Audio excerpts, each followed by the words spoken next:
Welcome, everyone, to our webinar this afternoon on biologicals for improved IPM efficacy. My name is Angela Kaiser, and I am with ProFarm Group, along with my colleague Evan Carlisle, and we're pleased to have a guest speaker today, Alan Schreiber. Before we get started, I would just like to remind you that ProFarm Group is a publicly traded company, and the information that we're sharing today is solely meant for educational purposes. If you have any interest in investing in the company, we encourage you to do your own due diligence.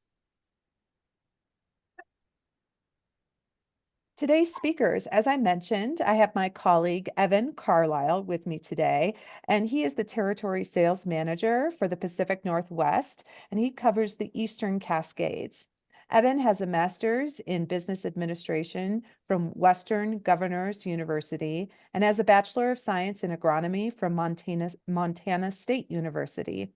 Evan joined ProFarm Group in 2017 and has more than 2 decades of experience working with crop protection manufacturers in the Pacific Northwest.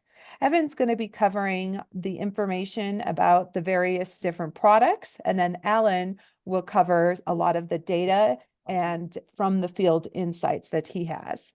Now on to our guest speaker, Alan Schreiber, who has a PhD. He operates an agriculture contract research station and association management and consulting company in the Columbia Basin of Washington. He also operates a diversified organic vegetable farm.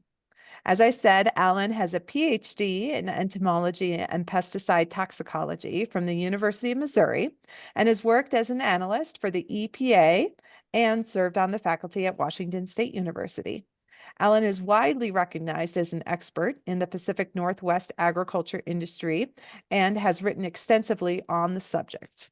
Alan, thank you so much for being with us today, and we look forward to hearing about your insights and working with some of the products we'll be covering. Now I'm going to tell you just a little bit about what we'll go through and introduce you to ProFarm Group if you're not familiar with the company. So I will first cover company overview, and then I'll hand it over to Evan, who will talk about the biological tools that can improve IPM efficacy. Alan will take over, talk about field data and from the field insights, and then Evan will quickly wrap up and we'll cover some cute question and answer at the end. So for those of you that may not be familiar with ProFarm Group, we were formerly called Barone Bio Innovations, and in July of 2022, we merged with Bioceres Crop Solutions based down in South America, specifically in Argentina. So the new company is now comprised of Bioceres with 2 specific arms, ProFarm Group, located in North America, and then Rhizobacter. Some of you may be familiar with them. They have a stronghold in the inoculant business in South America, and they are also covering our Europe or EMEA territory. So together, we form the largest biological crop solutions company in the world. We have products ranging from crop protection, crop health, crop nutrition, and just a few statistics. Over 75 million acres are planted with ProFarm seed treatment globally. 23% of the world's soybeans are treated with ProFarm inoculants. And combined, our companies have over 45 years of experience developing and commercializing these biological products, and we are present in over 45 countries. Here's just a little bit more information about our company and our biological portfolio. As you can see, we have a wide range of products from insecticides and nematicides to herbicides, biostimulants, inoculants, and seed treatments. And we also cover both row crop and specialty crop areas. Now I'm going to hand it over to my colleague, Evan, who's going to talk a little bit about the products. I'm handing control over to you, Evan. All right. Thank you, Angela. So we have fungicides and insecticides. One of our first products that ProFarm or Barone Bio introduced into the market was our Regalia biofungicide, which is an ISR SAR product. It is a product for managing fungal and bacterial diseases, promotes plant immunity from within the plant, prevents diseases. It's a very tank mixable, compatible product. Our main target pest for blueberries is mummyberry, and along with some other diseases as well.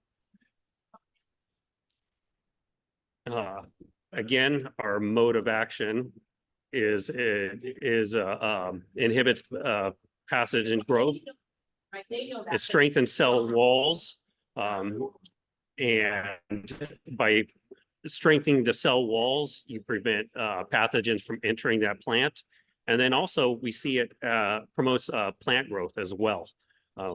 There's an effect there where it increases chlorophyll production within a plant.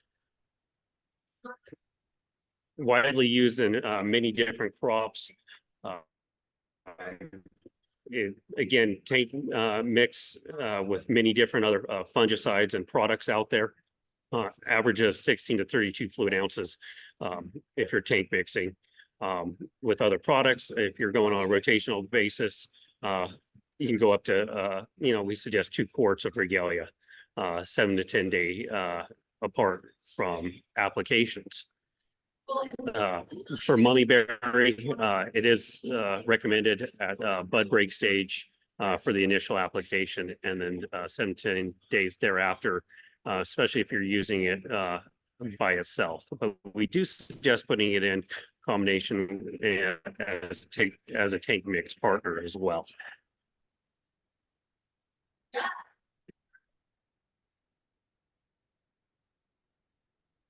So the next product is our Stargus biofungicide. This is our Bacillus amyloicofacius product.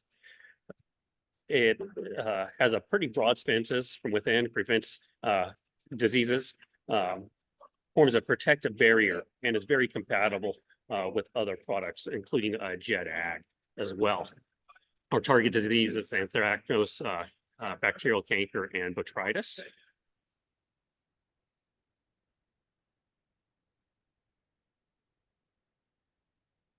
So you have a triple mode of action with Stargus. It's natural chemistry produced during the fermentation process, or prevents pathogen infections. It does have a induced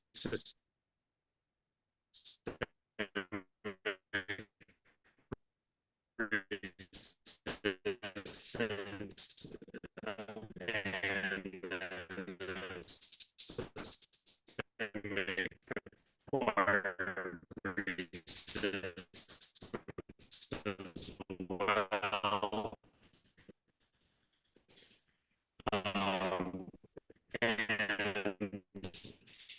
And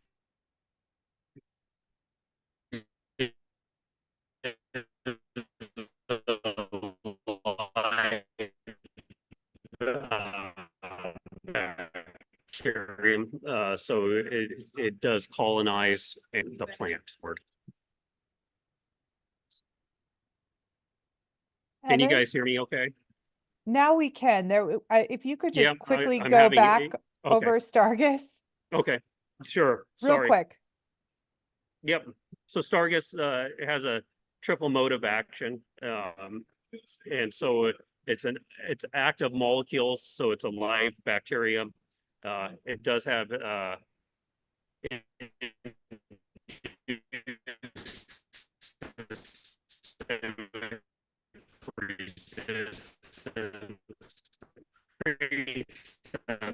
protective shield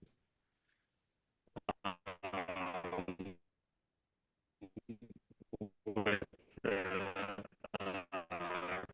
colonization of the product. So looking at it, we're looking at 2 quarts per acre with ag. Jet Ag is our PAA product.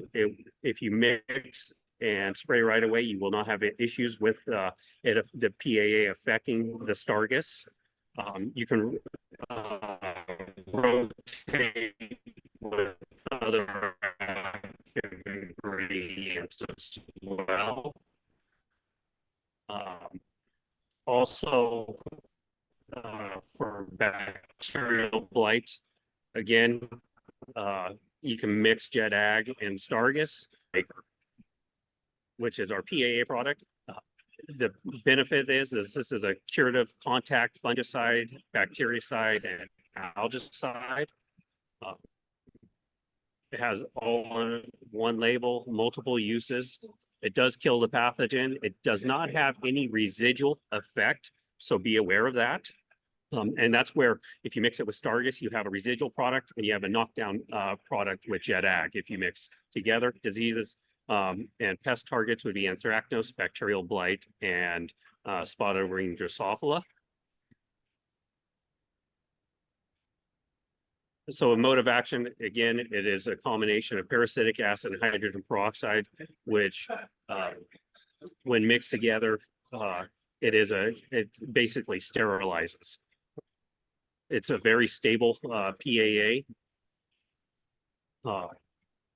It has many uses under, like I said, in one label: soil, turf, greenhouse. And note that the compatibility with most crop protection products, you want to direct mixing with heavy metals such as copper, sulfur, magnesium, and zinc.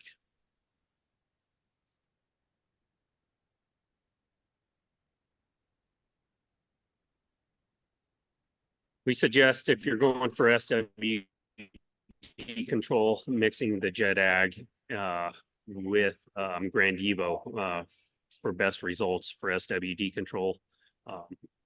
And then for anthracnose, botrytis, Jet Ag plus Stargus.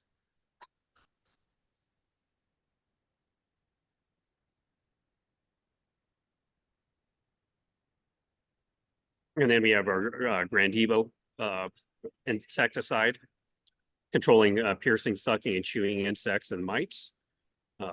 It has multiple modes of action: repellency, ingestion, and reproduction. And it has a very low impact on pollinators. And the nice part about these products that I've talked about, including this one, 4-hour reentry, MRL exempt, and 0-day PHI. And they're OMRI certified.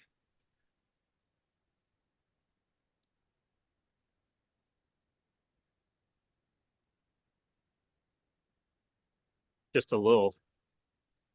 No, the video's not working. So, oh, there we go.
Okay, so our other insecticide that we have is Venerate. Venerate is a product from Burkholderia bacterium. It controls piercing, sucking, and chewing insects, including mites. It is mode of action is through ingestion. And again, this has a low impact on pollinators and beneficial insects. We have a variety of different pests that we target with this product.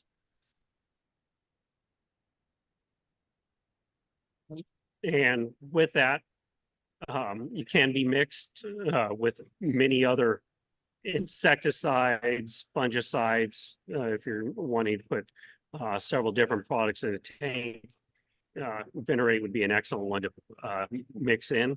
We highly recommend this in what we call our BioUnite program, in which if you're having issues with resistance management, products that your conventional products not working like they have in the past, you can always throw in Venerate to help improve your IPM programs.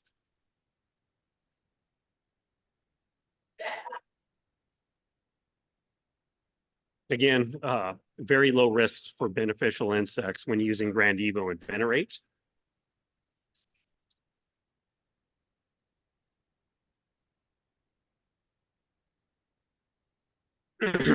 So I'm going to turn it over to Dr. Schreiber, let him go over his multiple years of data that he has with our products. Alan, Okay, if you want to go ahead. Okay, I will share my screen.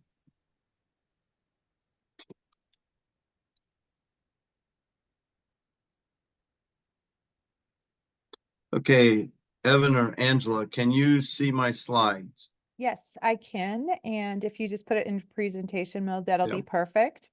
And those of you, I'm so sorry about the sound issues with Evan. We were trying to troubleshoot it for a while, so I apologize. There was a little bit of going in and out, but I believe Dr. Schreiber should have perfect sound. So we'll continue on, and I'm working on enabling the chat for our participants. Thank you for your understanding.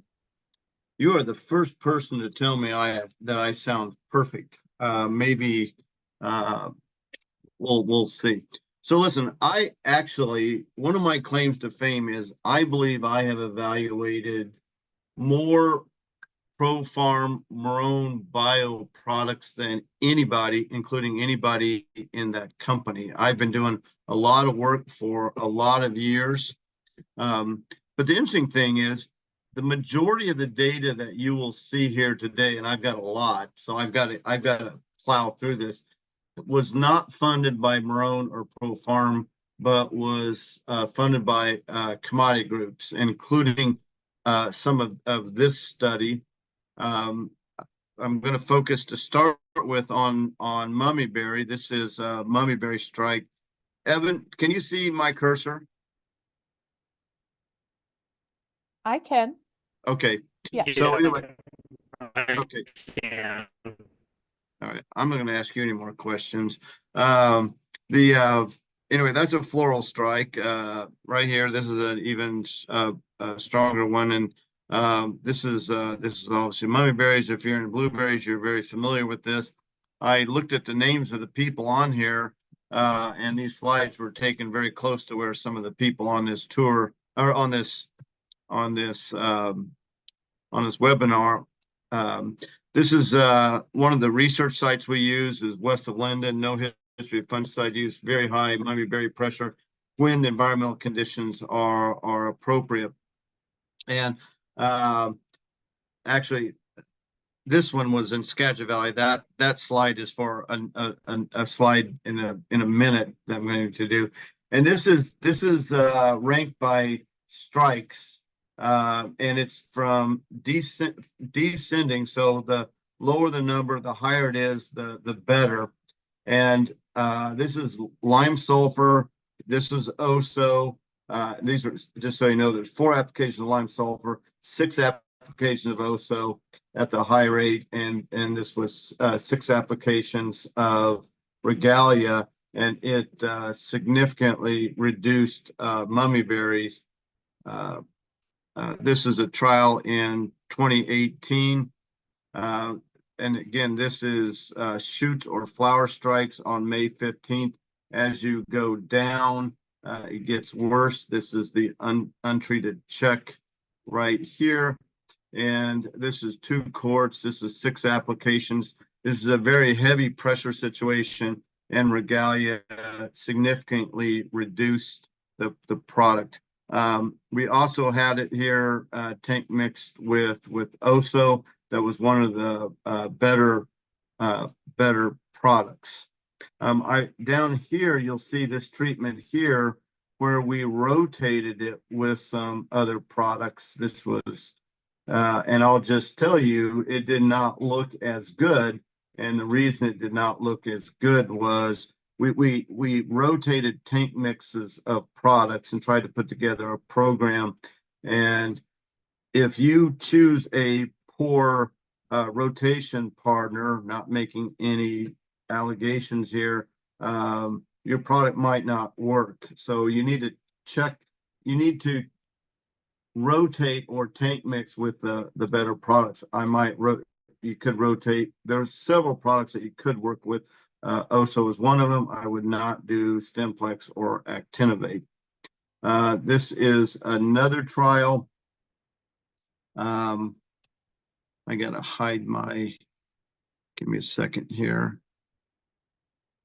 Okay, this is a trial and from a different year, and I'll just tell you it's arranged differently. The strikes are up here. The untreated check is the worst. It gets better as you go down in number of strikes.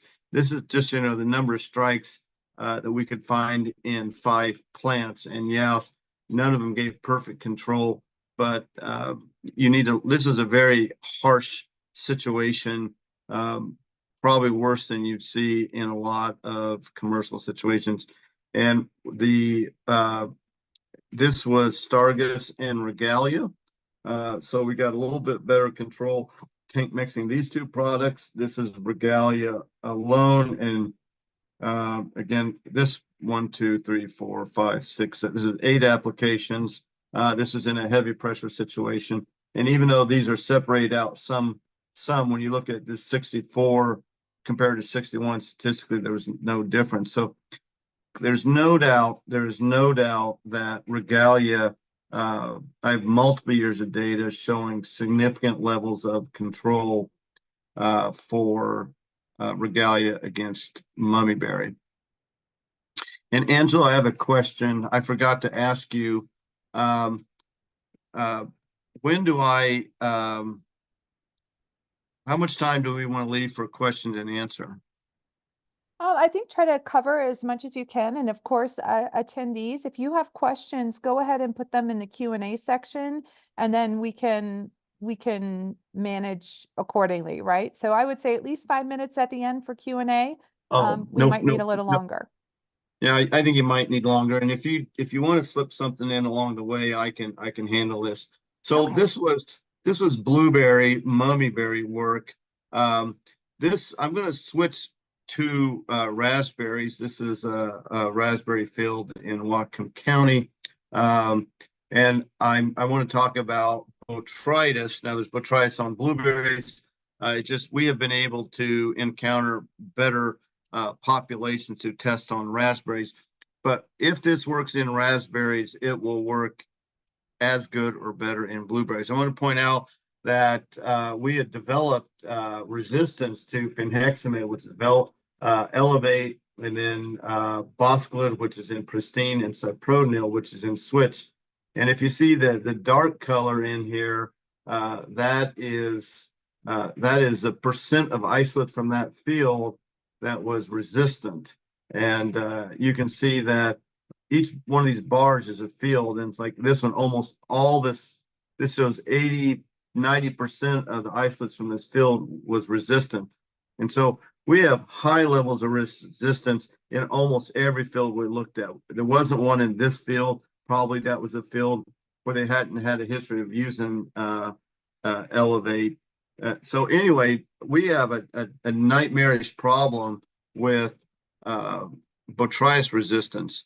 And then we got to look further afield, and that was what did I say? That was in raspberry fields. Then we started looking in blueberry fields, and we looked in British Columbia, and we looked in blackberries and strawberries. And it was like every place we went, there was resistance. It was awful. And then we started looking at Iprodine and Roverol later than this, after 2015. and we found that there was resistance there. And those were the products that we were using, and we had resistance to all of them. So you see that note down to the bottom right. This is a situation where you really want to start looking at biologics. Even, you know, if you're a conventional grower, biologics can help you. So since 2013, based on events that happened in 2012, we did some analysis and testing in 2013, the industry did, and there was resistance to Elevate, Bosclet, and Pristine in Cyprodinil, which is one of two products, a switch and an Iprodione. And that was like a nightmare situation. So we did a bunch of work, brought some new products on, and over the last several years, we brought on a number of new products. And in 2023, we found out that we had resistance now to also to Luna Tranquility and a Fludioxonil, which is the other part of switch, and Scala, and Kinja, and Fontellus, and Xemium. And the thing that really kind of blew my mind is this. We had resistance to Maravos and both AIs and Maravos Prime. These have not even been registered and used in raspberries, and we have widespread resistance because we have cross resistance. Now, all of these products, except for Fludioxonil and one of the products in Maravos Prime, are related to Boscalid, and we have cross resistance from this FRAC group 7 to all these products. And it seems nightmarish, but literally we have resistance to every conventional botrytis fungicide that we've used, except for Captan. And actually, I didn't put in here PhD. Now, PhD and Captan aren't particularly strong products. So it's time to think outside the box for the conventional growers. Now, this is some data I did in 2013. I want to explain what this means. This is a little complicated, but this is in raspberries, Whatcom County. We had 3 applications. We looked at botrytis. So the untreated check had 20% botrytis. If you look down, it gets better and better, and we're able to clean it up with some of these products. But one of our best products was Regalia plus Quadris. And so Quadris is not something that's particularly effective against botrytis. And also it's not registered on raspberries. But I have this data and some other data that's showing tank mixing of Regalia with conventional products, conventional fungicides, gives better control. That is not rocket science. We know that Regalia has activity by itself, but I will tell you there is value in tank mixing Regalia with a conventional product. I'm an organic farmer. Most of my research is in conventional pesticides. I never met a pesticide I didn't like as long as it was effective. But sometimes folks think because it's organic, it's lesser. I'm telling you, if you mix Regalia with some conventional fungicides, it's not the lesser, it's the more. And we have some data to show this. I'm going to switch so Regalia has activity against mummyberry, has activity against botrytis, and it's even better tank mix with a conventional product. I want to talk about spotted-wing Drosophila and organic berries. I will tell you, almost all of these slides were not made for this talk. These are slides that were made for other presentations that I've done that I'm just pulling out and putting into this presentation. This is just a title slide. If I would have made it for this talk, I wouldn't have put Washington in here. But anyway, this is a slide from, I think, I can't remember, 2012 or 2013. SWD, first detection in 2009. The other thing I want to mention here, I saw they had me listed as executive director of the Washington Blueberry Commission. And while, yes, I'm the executive director of the Washington Blueberry Commission and 2 other commissions, I'm an entomologist and a researcher. I'm not talking here on behalf of the Blueberry Commission. I'm talking on behalf of myself as an agriculture researcher. But I get great benefit from the knowledge I get from being the administrator. We were collecting assessments in the first really bad year that we had SWD. And when the assessments came in, growers were writing things on the form, do something about SWD or we're going to be out of business, and things like, what are my assessments going for? It better be going to control SWD. And someone else sent a note that said there were so many maggots crawling out of the lugs that looked like it was rice and blueberries. So it was bad when it started. Anyway, here's a slide. By 2012, it was everywhere in the state.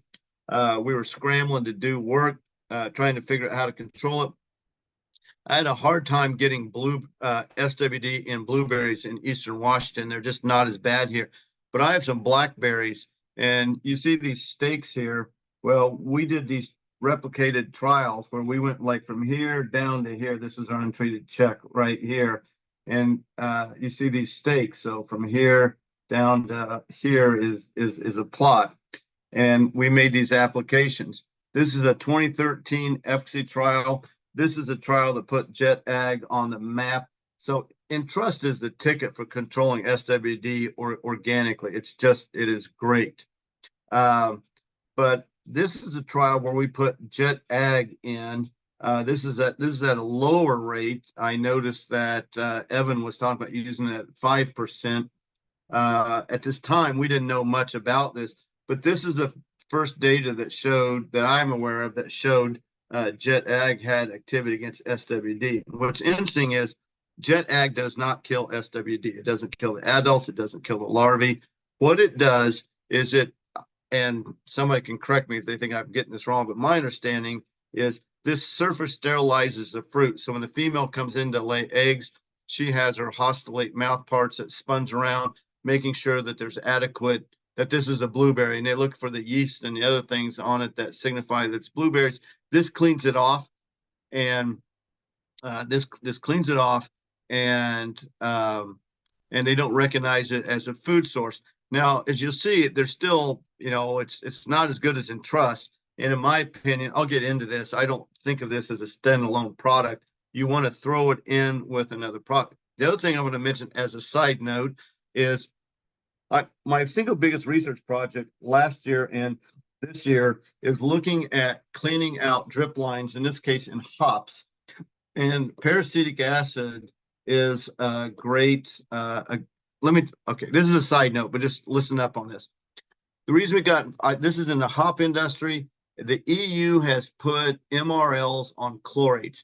If you use a chlorinated line cleaner, your crop will accumulate chlorates, and a bunch of hops where in hops, the MRL is set at 0.05 parts per million, which you can't get below. You cannot, if you use a chlorinated line cleaner, which are the most effective line cleaners, you will not be able, you're eventually going to get busted if you export to the EU. However, so I'm looking at how to get around that, and peracetic acid is one of the more effective line cleaners. So Jet Ag can be used as a line cleaner. And if you want to know more about it, I can give you all the data. I can talk your leg off about it. This is a trial in 2024. This is the total number of larvae. I know it looks like a lot of numbers, but we're very heavy pressure. And this is total over a long period of time. And by the way, this also is a different trial. The data is arranged differently. The lower the number is better. So lower is better. Here's the untreated check. And just so you know, Pyganic and Azodirect, in my opinion, is equal to or worse than doing nothing for SWD. Nothing gets those products. Azodirect and Pyganic are my go-to insecticides on my organic farm, but not for SWD. And Grandivo with bait, which was with corn syrup, and then Venerate alone and Grandivo alone were similar, not quite as good as Entrust. But this is Entrust at 5 ounces. In this trial, they were the same. I'm getting the 20-minute note here, so I'm halfway through my slides. Anyway, how are we going to use this information? First of all, to control SWD, start early. Do not let it get established. You've got to keep ahead of it. Use higher rates of products. Entrust is key. Rotate with Grandivo or Venerate. in my book, for an organic situation, these are the next best options to entrust. You can mix Grandivo or even Venerate corn syrup if you want to get a boost. Corn syrup with entrust can help.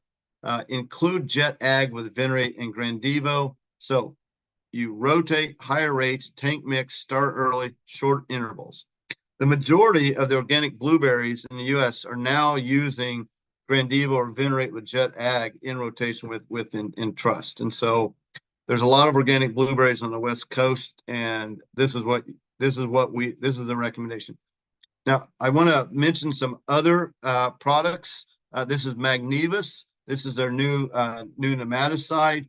This is data that I generate. It's on potatoes, but if you ever want to know about nematode control, maybe you grow raspberries. Magnivus had some activity against Columbia root knot nematode. There's also some Pradolinkus penetrans root lesion in with this. It had activity against wireworm. This is Dr. Sylvia Rondon at OSU. I think this is the only data that's not mine in this slide, but Magnivus worked on sugar beet wireworm in potatoes. We don't have a good way to evaluate control of nematodes in onions other than looking at yield.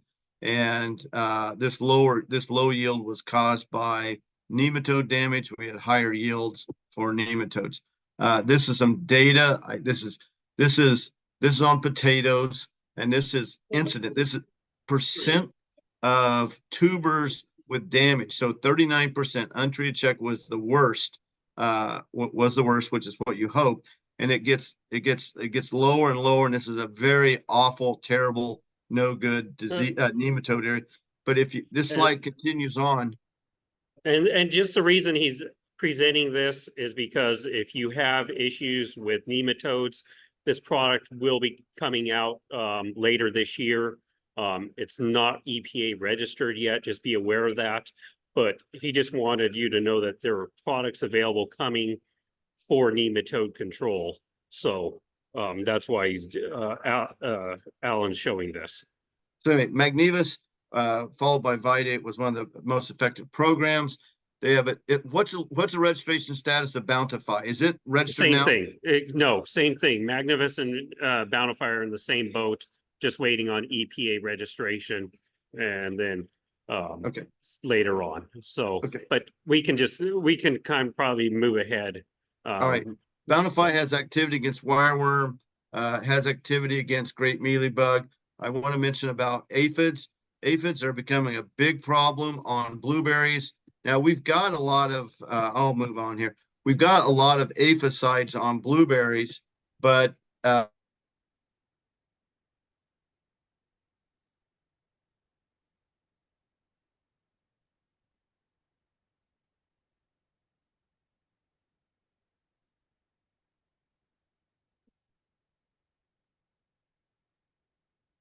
if you look at the pollinator statements on some of these products, most of the products we have provide, but I'm doing one this year. However, European asparagus safe on asparagus.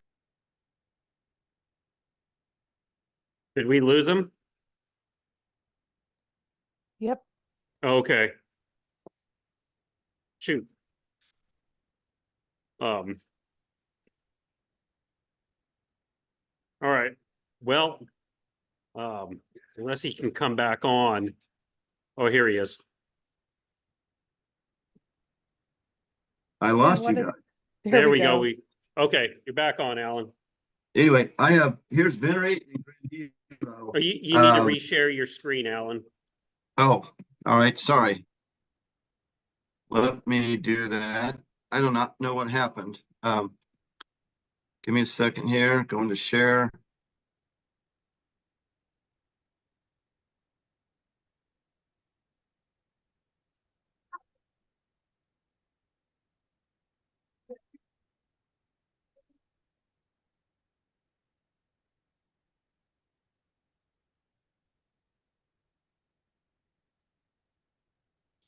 Anyway, where I'm going with this was this shows in a very heavy pressure situation. Venerate, 2 applications, worked really well. I have 2 more trials showing similar results, but I knew I was going to get in this situation where I was getting short on time. So I'll tell you, I've got a long track record working with Marone Bio, now Pro Farm. I've got a long track record of successful outcomes with these products. Now, many of their products are a cornerstone for organic production. I want to emphasize most of the data that was generated here, not all, but I'm going to say 2/3 was not funded by Marone or Pro Farm, but rather by commodity groups. And because these products have become industry standards, and in the organic world, we are judging how other things perform as compared to things like Pro Farm. And I'll take questions if time permits.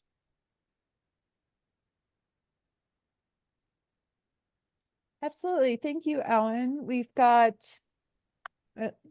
15 minutes left on the webinar, so we have plenty of time for questions. Again, I apologize for the Must be sunspots.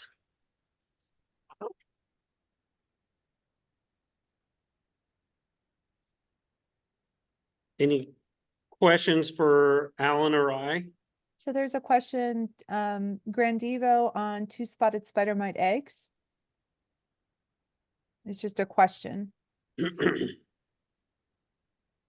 My So- understanding is it's most active on the young mites, followed by the adult mites. I'm not aware of any ovicidal activity. Are you, Evan? No, you need ingestion for best results. Yes. Okay, someone in the chat said recommended for seed corn maggot and sweet corn. I'm going to tag team this with Evan. Does Grandivo have soil activity? No, no. I wouldn't recommend it. But for seed corn maggot, you know, Venerate has some activity there, but our new Bountify product that's coming, waiting for registration, we have excellent data for that coming. If you get a hold of us, one of your, whoever your rep is, or you can reach out to me, we do have data for that product that's coming later on this year. All Okay, right. someone asked a question about MRLs on Venerate. Venerate is exempt from MRLs. Evan, correct me if I'm wrong, but aren't all of your products exempt from tolerance, so there's no MRL issues? Correct. That is correct. Someone else asked, will the slides be available? Hadn't thought about that, but I can get them to Pro Farm and they can provide them, I assume, on request. Somebody said, what do you mean by commodity groups? Those are our grower groups that fund research. For example, the Washington Blueberry Commission, Washington Potato Commission, Columbia Basin Onion Research Committee, Washington Red Raspberry Commission funded much of this work. Okay, someone asked, when do you expect Bountify to hit the market? And that's, I think, second quarter. Yeah, so we're expecting EPA registration probably second quarter, but by the time we get state registrations, it may not be till mid to late summer. There's a question that I'm going to let Evan answer. Do you recommend a blueberry program with fertility applications mixed with biological control products? Yeah, you know, you always want to do a compatibility jar test before you mix a product with it. You also want to look at pHs as well. Make sure that your pH is fine. So I would make sure you do both of those before you put anything together. Said Victor asked, do you have any experience of Venerate efficacy on Lepidoptera, especially Helicoverpa, like corn earworm? Venerate, it's not a great product for corn earworm. Again, I'm going to have to go back to, you know, with our new product coming, it's got some potential there. But as for Venerate, at best, a slight suppressor. Someone asked about Magistine for seed corn maggot. What do you say about that, Evan? Yeah, it does have, Magistine does have activity. I've had guys, put it on in furrow and they've seen activity, with it. Someone asked, is Regalia and Stargis good for aerial application? If so, what is the minimum volume acre rate suggestion, Evan?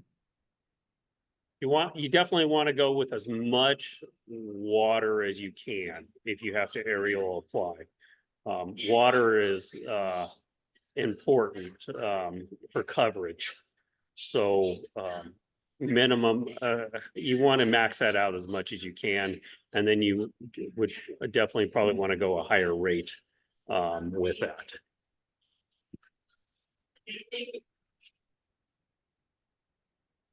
Okay, Regalia and Stargis are approved for aerial applications, so Yes, please just check the label to make sure you follow the right. instructions. Okay. Okay. Any other questions? Go ahead. It looks like we have one more. What's the rate? So Evan, let me ask you this one. What's the rate of use for Magistine in managing potato cyst nematodes? Do you have any data? We definitely have data for that, and I would go on potatoes no less than 2 gallons, 1 to 2 gallons per acre with that, and it's got to be multiple applications. It's just not one single application. You can't mess around with potato cyst nematode. You cannot at all. Right. So, if there are any other questions. Oh, here we go. oh, rates in liters. So, okay, I will answer that. So he said 1 to 2 gallons. So that's 3.8 to 7.6 liters. That's per acre.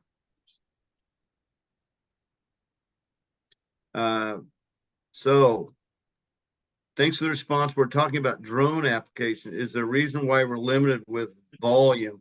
What he was trying to say is you've got to get very, very good coverage. So you want to put on as much water as you can to get the best coverage.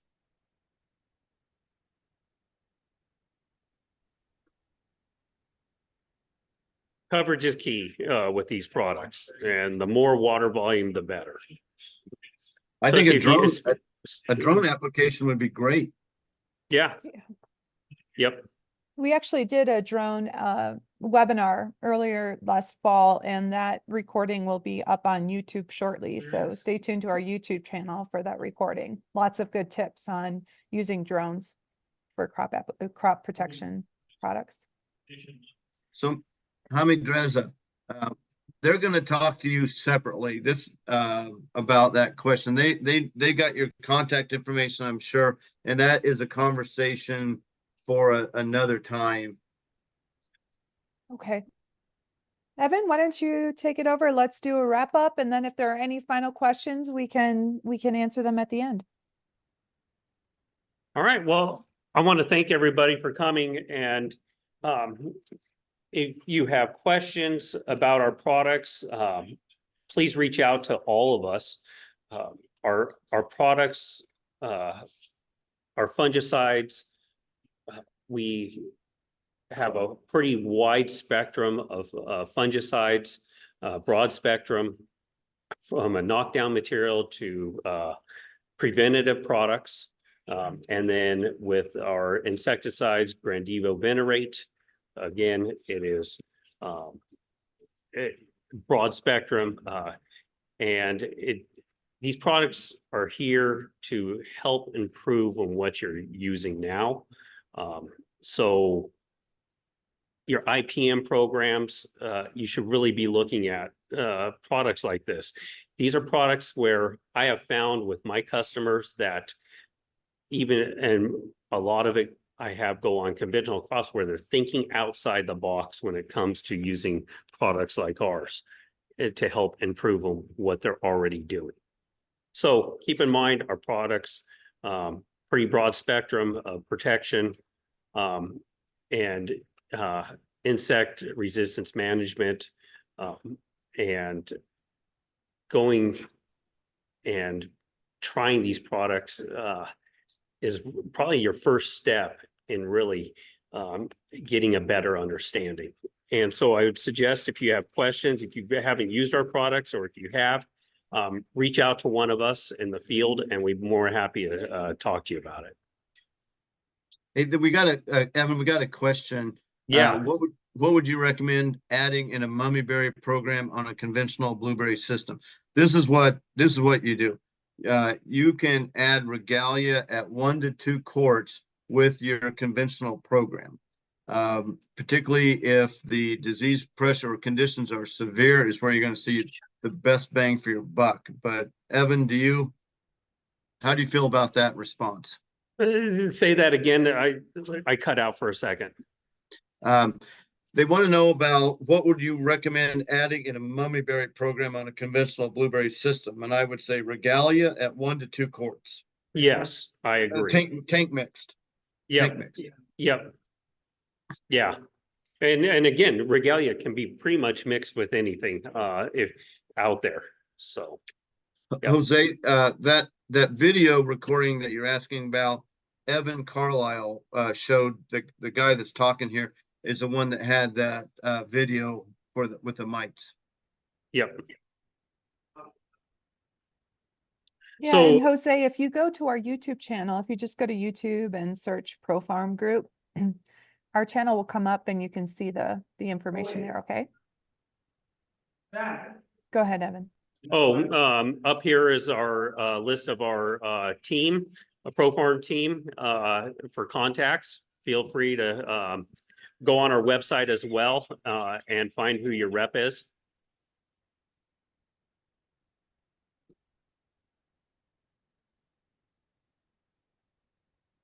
All right, and then also we do have a full technical support team as well throughout the US, and those persons can be contacted as well.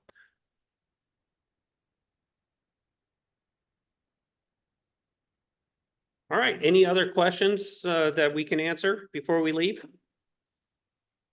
And if you have questions, you can get a hold of me or get a hold of Evan, and we can respond back to you if you have something that comes up after this call. Alan, is there a good contact for you? Are you willing to share that, or should we funnel things through Evan? If you don't mind sharing that in the chat, I've often found that's helpful.